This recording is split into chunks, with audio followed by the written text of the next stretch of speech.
Aujourd'hui, on découvre, ou plutôt on redécouvre, la fameuse Simca Chrysler 1307, version 1307S pour être précis. Un modèle animé par un 1294 cm3 de 82 chevaux, 2 carburateurs Weber à double corps s'il vous plaît. Et vous allez voir, c'est pas du tout une sportive, c'est une vraie familiale. On va aller tout de suite faire un petit tour pour voir ce qu'elle a dans le ventre.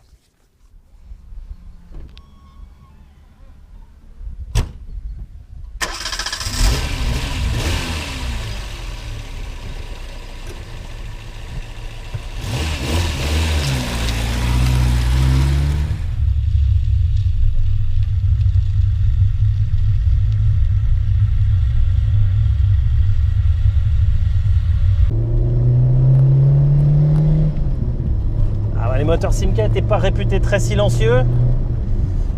Alors c'est pas totalement vrai quand on reste sous les 4000 tours minute. En revanche, au-delà de ce cap, c'est vraiment une voiture ultra bruyante.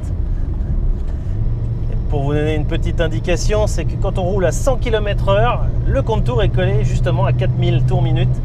Autant dire qu'un Paris-Nice à ce rythme-là, la surdité guette. Là, vous voyez, d'habitude, je cherchais la 5e. Ben non, il n'y en a pas de 5e. C'est bien le défaut de cette voiture. Avec un rapport de plus, on aurait une voiture tout autrement plus agréable sur long parcours. Alors, c'était le rôle des versions supérieures, 1308 GT, 1309 SX, qui était un petit peu mieux motorisé. Boîte 5 vitesses ou boîte automatique, selon la version.